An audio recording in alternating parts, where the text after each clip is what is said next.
یک استاد دانشگاه برای اینکه بفهمد آدم‌ها خصلت کاریزماتیک بودن را چطور تشخیص می‌دهند، آزمایشی انجام داد. او در این آزمایش عکس چند نفر را به گروهی از افراد نشان داد و از آنها خواست به سوالات زیر پاسخ دهند. کدام یکی از دو شخصیت زیر مدیر بهتری است؟ کدام یک از دو شخصی که در تصویر زیر می‌بینید می‌تواند رئیس جمهور بهتری باشد؟ وقتی همین سوالات را از کودکان 6 الی 10 سال پرسید هم جوابهایشان دقیقاً مثل شما بود. یعنی یک بچه 6 ساله هم میتواند تشخیص دهد که کدام یک از این افراد رهبر بهتری است. نتیجه این آزمایش نشان داد که عموم مردم به شکل ذاتی همدیگر را بر اساس ظاهر قضاوت میکنند.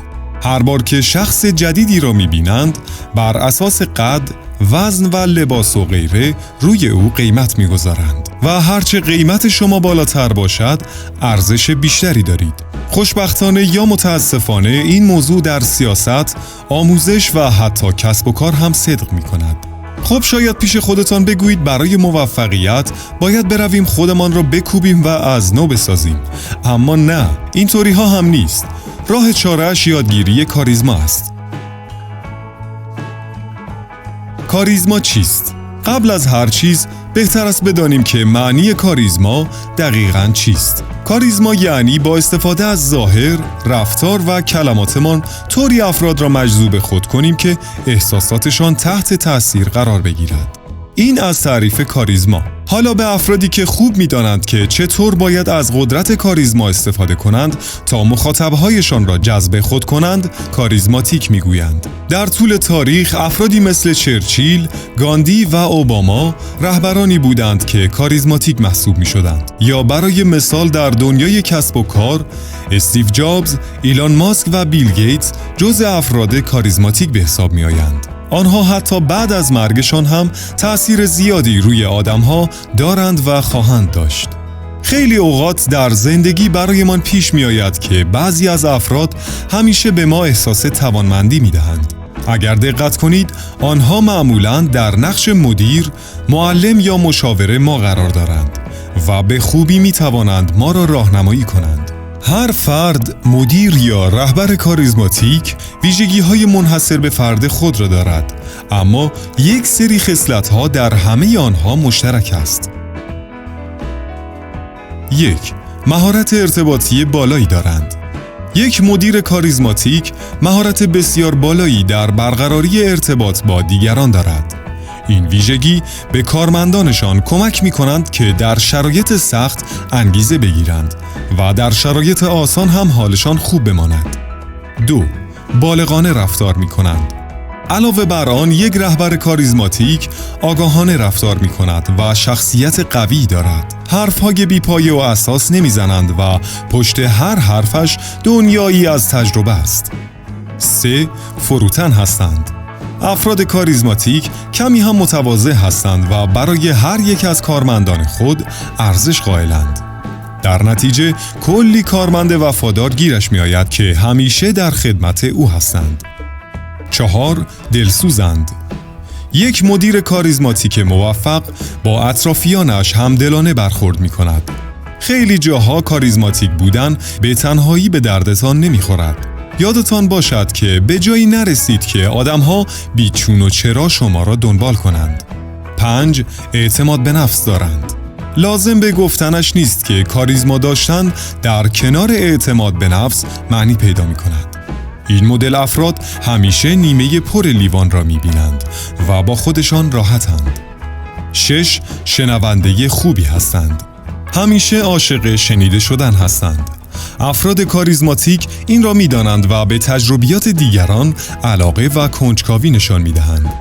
آنها این کار را با پرسیدن سوالات انجام می‌دهند تا طرف مقابل بتواند عمیقاً در موضوع مورد علاقه خود شیرجه بزند و از اینکه کسی برای شنیدن آنها در آنجا حضور دارد احساس هیجان و قدردانی می‌کنند. 7. زبان بدن درستی دارند. یکی دیگر از ویژگی‌های این شخصیت‌ها زبان بدن گرم، راحت و مثبتی است که دارند. وقتی با شما حرف میزنند ارتباط چشمی را فراموش نمی کنند. لبخند میزنند و مشتاقانه خودشان را به بقیه معرفی می کنند تا ارتباطاتشان را گسترش دهند. 8. روی خودشان نظارت دارند. یک مدیر کاریزماتیک خوب می‌داند که کارمندانش دائما او را زیر نظر دارند. در نتیجه بهترین راه حل آن است که قبل از همه خودش روی خودش نظارت داشته باشد و با دقت رفتارهای خود را زیر نظر می‌گیرد. 9. اشتیاقی در زندگی دارند که با علاقه دنبال می‌کنند. افراد بسیار کاریزماتیک تجربیات و سرگرمی‌هایی را که به آنها علاقه دارند با اشتیاق دنبال می‌کنند و می‌توانند این حس هیجان را به دیگران منتقل کنند. چگونه کاریزماتیک شویم؟ خبر خوب این است که اصلاً لازم نیست با مهارت‌های کاریزما متولد شده باشید. کاریزما مهارتی است که شما هم می‌توانید یاد بگیرید، حتی اگر خود را از نظر اجتماعی خجالتی یا درونگرا توصیف کنید. تنها چیزی که نیاز دارید برخی اصلاحات رفتاری است. کاریزماتیک بودن در 3 موضوع خلاصه می شود: ساده توضیح دادن، احساس مخاطب را درگیر کردن و استفاده درست از زبان بدن. 1. ساده توضیح دهید. اگر شما مدیر یک مجموعه هستید و صاحب کسب و کارید، باید موضوعات را به ساده ترین شکل ممکن برای طرف مقابل خود توضیح دهید. در این مسیر می توانید از تکنیک داستان سرایی استفاده کنید تا درک موضوع برای مخاطب آسان شود. مهارت‌های داستان سرایی را یاد بگیرید. آدم‌های کاریزماتیک همیشه با داستان‌های جالب و هیجان انگیز خود جمع را در دستشان می‌گیرند. ما همه بلدیم یک ماجرا را تعریف کنیم، اما شخصیت‌های کاریزماتیک می‌دانند که باید به جای کلماتی مثل شاید، احتمالاً، امیدوارم و غیره، باید از کلماتی مثل مطمئنم، حتماً و قطعاً استفاده کنند. 2. احساسات افراد را درگیر کنید.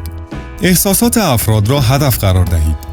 برای مثال، در یک جلسه کاری سعی کنید احساسات طرف مقابل را منعکس کنید. اهداف بزرگ تعیین کنید و دلیل بیاورید که آن اهداف دستیافتنی هستند.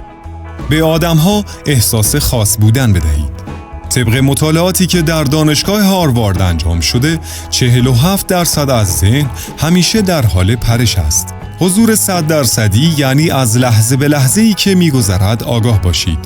به هر اتفاقی که می‌افتد توجه کنید و غرق افکار خود نشوید.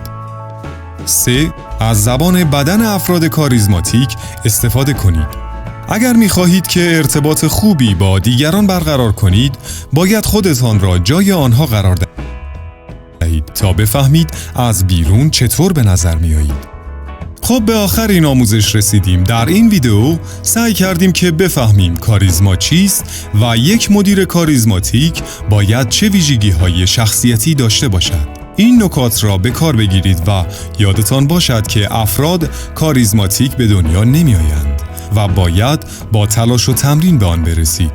راستی، کاریزماتیک ترین فردی که می‌شناسید چه کسی است؟ در قسمت نظرات برای ما بنویسید و برای دیدن ویدیوهای آموزشی بیشتر کانال زومدا را دنبال کنید و لایک کردن را هم فراموش نکنید.